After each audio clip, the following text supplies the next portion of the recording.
বিষ্ণুর বিভিন্ন রূপের মধ্যে এই রূপটিকে বলা হয় ত্রিবিক্রম। তো প্রিয় দর্শক, আমি রাজু দে প্রত্ন চ্যানেলের পক্ষ থেকে আপনাদের সকলকে অনেক অনেক শুভেচ্ছা জানাই। আমরা এই মূর্তিটিকে আগেও আপনাদেরকে দেখিয়েছিলাম, কিন্তু সেখানে মূর্তিটির অনেক ফুল বা সাজসজ্জা থাকার কারণে আমরা পরিষ্কারভাবে মূর্তিটিকে দেখাতে পারিনি। তো এই উদ্ধার হওয়া মূর্তিটির আমরা পরিষ্কার ছবি নিতে পেরেছি, সে কারণেই আমরা আবার আপনাদের সামনে এই মূর্তিটিকে তুলে ধরলাম।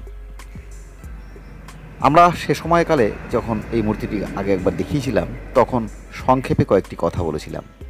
আমরা এবার এই মূর্তিটি যেখান থেকে পাওয়া গিয়েছে সেখানকার সম্বন্ধে আর এই মূর্তিটি সম্বন্ধে কয়েকটি কথা আপনাদের সামনে তুলে ধরব। প্রিয় দর্শক, এই বিষ্ণু মূর্তিটি উদ্ধার হয়েছিল কয়েক বছর আগে দেবলগড় থেকে।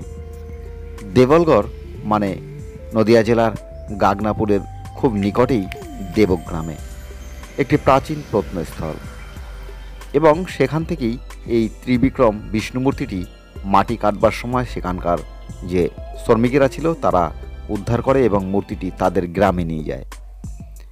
মূর্তিটি এখনও সেখানকার গ্রামে একটি মন্দিরে পূজিত অবস্থায় রয়েছে, এবং সেখান থেকেই আমরা এই মূর্তির ছবিটি নিয়ে এসেছি।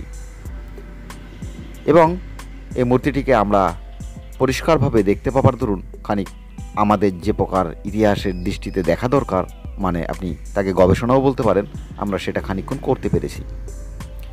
মূর্তিটি প্রায় সম্পূর্ণটাই ঠিক রয়েছে, একটি নিখুঁত মূর্তি, শুধুমাত্র দু একটি জায়গায় পাথরের অংশ চটে গিয়েছে। সেটি উদ্ধার হওয়ার সময় চটেছে নাকি মূর্তিটিকে আঘাত করা হয়েছিল সেটি আমরা খুব ভালো করে দেখতে পারিনি, কারণ মন্দিরটি তখনও তালা দেওয়া ছিল। তো প্রিয় দর্শক, আগেই বললাম বিষ্ণু মূর্তির বিভিন্ন রূপের মধ্যে এটিকে বলা হয় ত্রিবিক্রম বিষ্ণু। এই মূর্তিটি 8ম থেকে 10ম শতাব্দীর অর্থাৎ খ্রিস্টাব্দের, এবং এরকম আরও একটি বিষ্ণু মূর্তি দেবলগড় থেকে উদ্ধার হয়েছিল অনেক বছর আগে, তাও ধরুন 100 বছরেরও বেশি আগে। সেই সমস্ত নথিপত্র আমরা পেয়েছি বলেই জোর দিয়ে সে কথা বলতে পারলাম। এই সেই মূর্তিটি, এবং এই মূর্তিটি প্রচারিত বলেই আমরা স্থানটির নাম করছি। এই মূর্তিটি আনুলিয়াতে রয়েছে, রানাঘাটের নিকটে আনুলিয়া।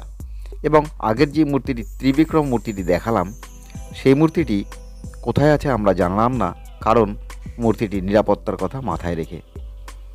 এবং এই দুটোই ত্রিবিক্রম বিষ্ণু মূর্তি, এবং দুটোই আবিষ্কার হয়েছিল বা উদ্ধার হয়েছিল ওই দেবলগড় থেকে।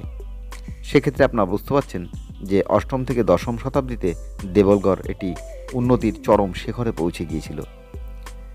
এবং এই দেবলগড় নিয়ে আমরা বিভিন্নভাবে গবেষণা করছি যে কী করে সেই জায়গাটি ধ্বংস হলো, এবং সেই সমস্ত বিষয় নিয়ে আমরা আপনাদের সামনে ফিরে আসব।